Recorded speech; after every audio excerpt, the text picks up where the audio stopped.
In fact, it's like they have shared Nigeria. From the latest I saw today, okay, let's go to Edo. The Benin people, of course, Benin people have been fighting people up and down. Then coming to Edo State now, Isan, Isan people, they are part of Edo. Now, Isan are not agreeing with Benin people. Isan decided to side the Igbos. The Isans, the bankers, of course, the banker, they speak clean Igbo. In Nigeria, you say an Igbo man cannot be Inspector General of Police, an Igbo man cannot be Chief of Army Staff, an Igbo man. Why? So if you don't want them, if you don't trust them, and they say they want to go, then so why are you then stopping them? Very violent year. So even amidst the violence, three of the 5 states in Southeast are in the top 12 for GDP per capita. Yet there's no seaport. The bridges are not good. The roads are not good. So it is a development and infrastructure issue, but it's seen through a political lens as a political grievance. The same with security, which is you have significant deployment of security forces, yet the perception is the DPOs are not from Southeast. Many of the officers are not from Southeast. They are not necessarily... It is actually not in the interest of Nigeria to have any military issues with Niger Republic, because throughout history, Niger have stand up for Nigeria in many instances. I can remember during Biafran War, if you study the history, then there are some troops that came from Niger to support Nigerians in fighting against the Biafran War. And that same time, when General Gowon approached Cameroon to assist us to have a route through their borders down into the other plans of the Biafran control regions, I remember that time President Ahijo had to tell Gowon that for us to allow you to pass through that route, you must sacrifice Bakassi. If you don't know, that was the case that led to the present. How can anybody say an Igbo man cannot be president of Nigeria and I will accept it?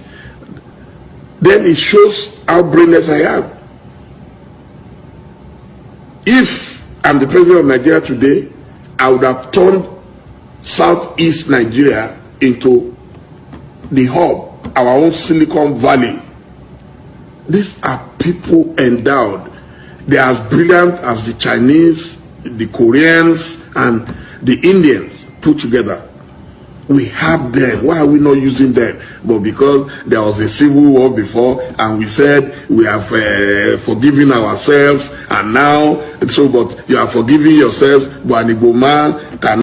Igbos in Nigeria, 73% said sometimes or always they were treated unfairly by the government. This is last year.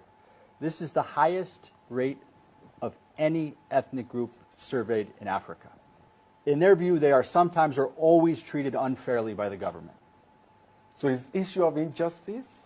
It is a deep grievance, and it's a disconnect from the Nigeria project, as was mentioned earlier.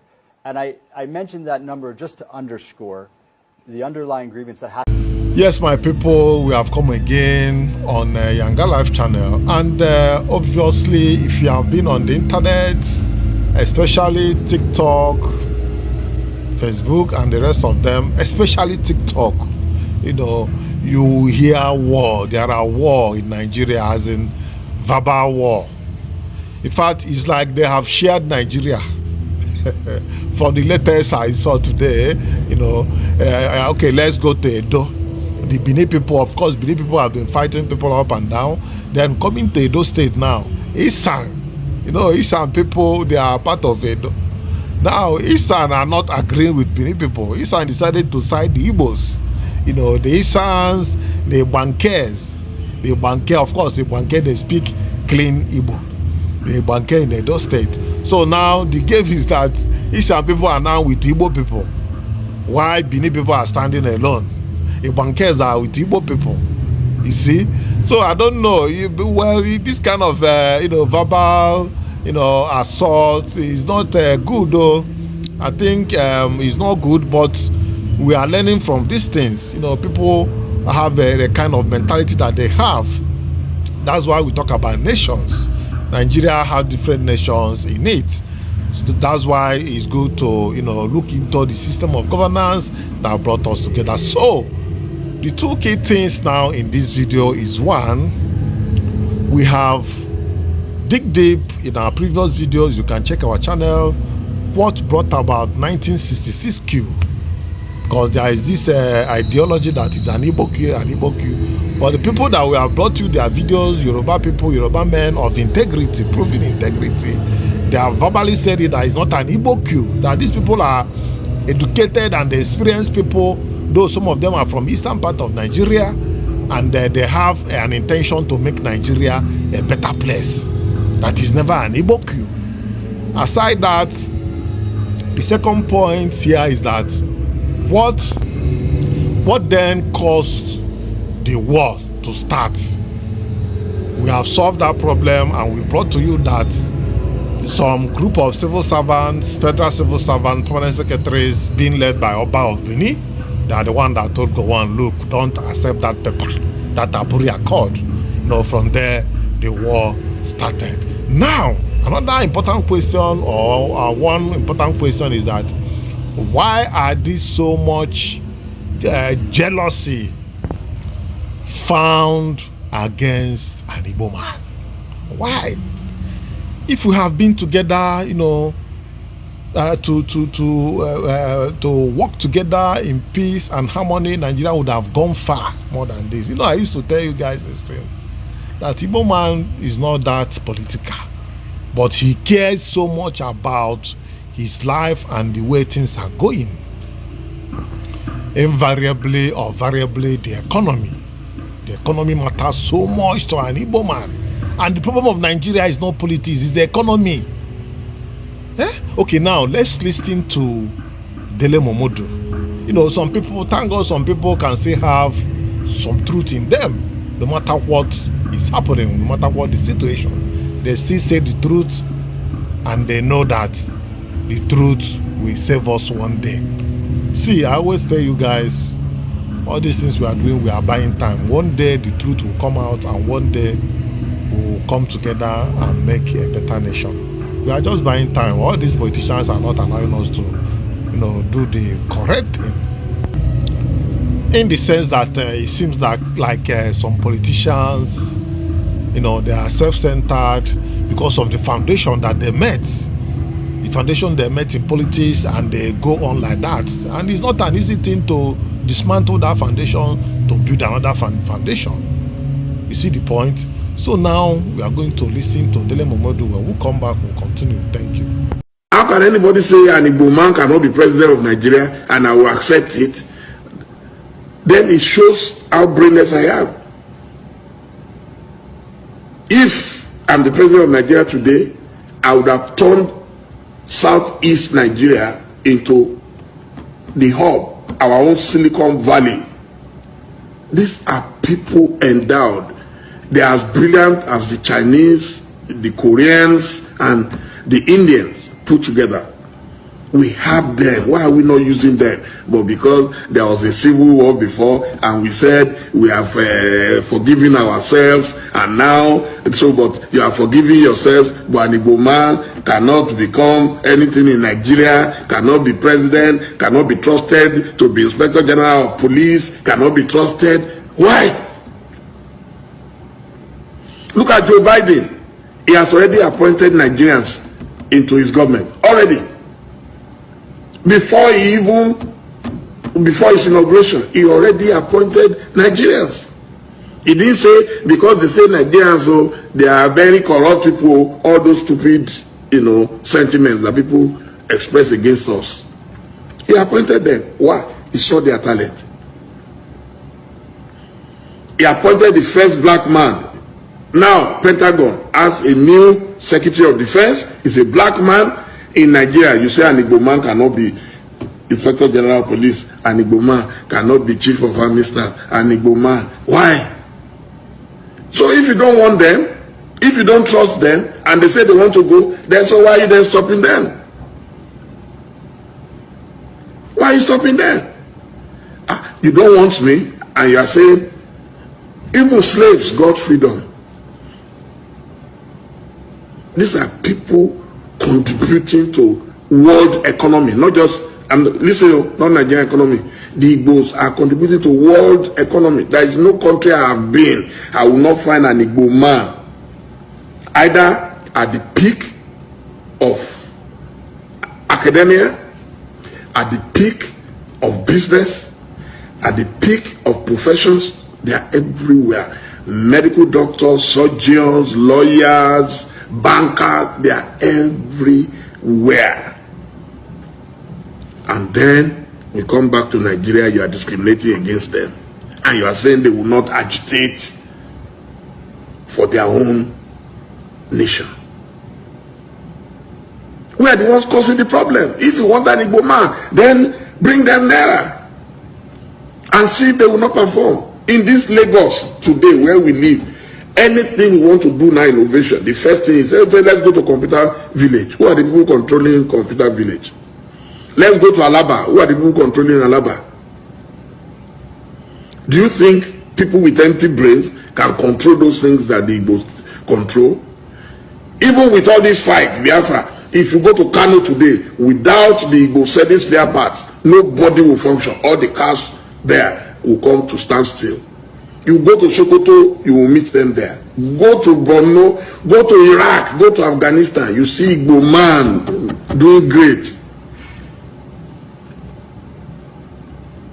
Yes, having listened to Dele Momodu, I will still have to show you another clip from a white man. You see, these foreigners, they understand what is happening to Nigeria even more than so many Nigerians. They understood it so much that, if you listen to what this man is saying, you will know that they are following closely what is happening in Nigeria. That's why we keep crying. Our governors, those in government in the southeast, they still have a very big role to play in making southeast the hub, the economic hub of Nigeria. The kind of infrastructures that they put in place matters a lot. Are they doing what is expected of them to do? I mean, the governors in the southeast, because the onus of responsibility lies on them. That's why I keep crying. I keep crying. In most of my videos I do in Anambra Southeast, though some of the things I see there is not of standard. But obviously there is improvement from what we used to have. But for such region that is being neglected from above, you need to put extra effort to let them know that yes, you can do it. Enough of all this kind of some corrupt practices, or how do I put it, engaging in substandard, things. This is not the time for it. We should live by expectations. The world are looking at Southeast in Nigeria. If you don't know it, we will have to know it. Just like Dele Momodu said, go to Alaba, go to the computer village. Who are the people there controlling it? You see? So the governors, they need much. We are expecting much from them to pilot the affairs of Southeast. We cannot keep waiting for the federal. That is the point I'm making. So having, listening to that, let's just have a look and listen to this white man, what he is saying concerning southeastern part of Nigeria. Igbos in Nigeria, 73% said sometimes or always they were treated unfairly by the government. This is last year. This is the highest rate of any ethnic group surveyed in Africa. In their view, they are sometimes or always treated unfairly by the government. So it's issue of injustice? It is a deep grievance, and it's a disconnect from the Nigeria project, as was mentioned earlier. And I mentioned that number just to underscore the underlying grievance that has to be addressed. So amnesty is potentially part of a package, but the disconnect has to be addressed, and the Southeast is a core pillar of the Nigeria project. It comes back to the discussion of its importance. So all of these issues that are being discussed are inherently political. They're being seen through a political lens. For example, infrastructure development. The grievance is you have a very productive region that is exporting not just to Nigeria but internationally. You have, I think, Imo and Anambra are number 4 and number 6 for GDP in Nigeria, and that was in 2021, which was a very violent year. So even amidst the violence, three of the 5 states in Southeast are in the top 12 for GDP per capita, yet there's no seaport. The bridges are not good, the roads are not good. So it is a development and infrastructure issue, but it's seen through a political lens as a political grievance. The same with security, which is you have significant deployment of security forces, yet the perception is the DPOs are not from Southeast, many of the officers are not from Southeast.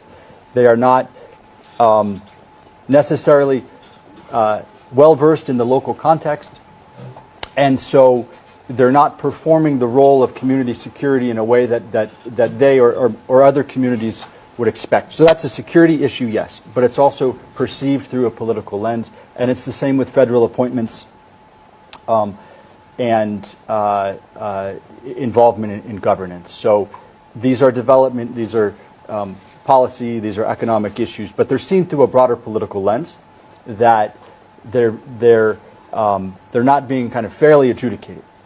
And I think that's really important to underscore. So amnesty as part of a package may be a solution, but the underlying grievances have to be addressed with an understanding of the political perception, how the infrastructure problems, how the economic problems, how the security issues are perceived politically, and what it means to have a more representative involvement in those efforts from a Southeast perspective.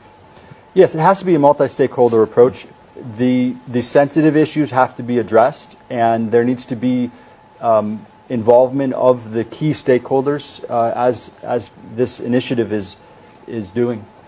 That being said, in contexts like this, you might not move everybody over. You might not convince everybody. But where you make a serious effort and where you provide legitimate avenues, you will see a significant reduction in popular grievance that draws down support for extremism and makes it very difficult to operate. So a multi-stakeholder approach doesn't immediately solve all the problems, but it changes the trajectory, and it moves a lot of the public into using or trying to use the legitimate mechanisms again, as opposed to staying on the sidelines or even supporting extremist activity. So it's where you need to start, and it's the direction. His name is Santiago Stocker. He is the former country director of International Republican Institute in Nigeria. He's not Igbo, but he nailed the injustice. He spoke the truth to power, what most people are afraid to say. He shouldn't have been renditioned and detained in the first place, he said. When you talk about the marginalization of the Igbos, some people will shout victim mentality. That's what they use to try to shut you up. Now, a foreigner is exposing what they failed to talk about. Let the world see and tell us if the East, Biafra land, is still part of the contraption called Nigeria. Some of the participants were ashamed and could not even lift their faces in this discussion. They couldn't believe that a foreigner could say such things. I'm Igbo, and proudly Igbo. The night can't stop the sun from rising. Thank you, Mr. Santiago Stocker, the former country director of International Republican Institute in Nigeria, for bringing to light the injustice against Igbo people in the Nigerian project. Stay tuned and have a blessed day. That you need. And in addition to what we were saying, this is Adamu Garuba. He has something to tell us. And if what he's saying is wrong, please, let us know, or you can debunk what he has said. Because I know that when I was a child, I used to hear this thing that he said, but I never really believed it. But now I am still hearing it again.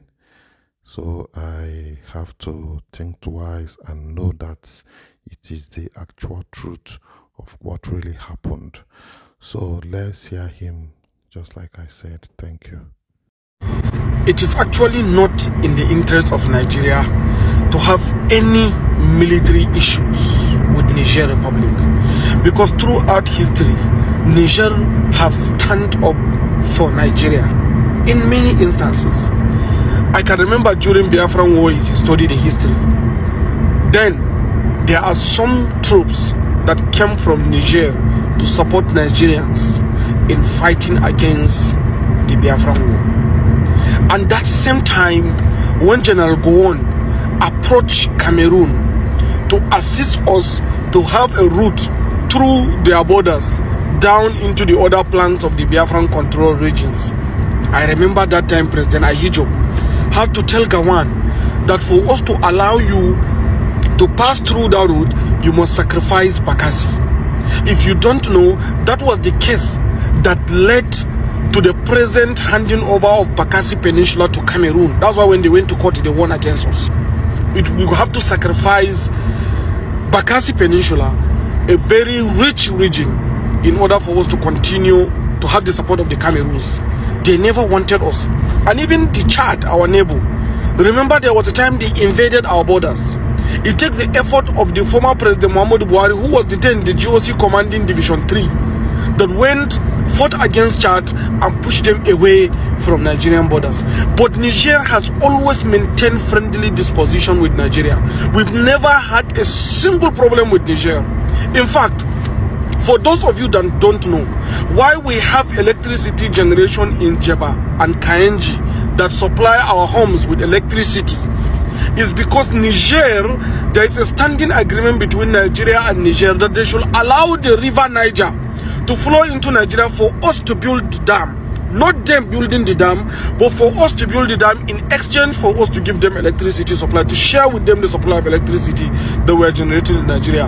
That is why I see even the sanction given to them against this electricity cut off and other things is actually not well thought out. Why? Because there was a standing agreement that they should allow their river to flow into Nigeria so that we can generate the electricity and share with them. Don't forget, Cameroon, our neighbor, also have a river Benue that flows through their country into our land. But they decided to build Lagdo. They built a very big dam that they use it to hold the water, you know, during the dry season and generate their electricity. During rainy season, they used to allow the water to flow into our country. That's why all the states or places across the bank of the river Benue get flooded every year. So we need to see that this is a friendly country. The fact that they have political issue means that we should have a way to solve the political issue diplomatically, not by war.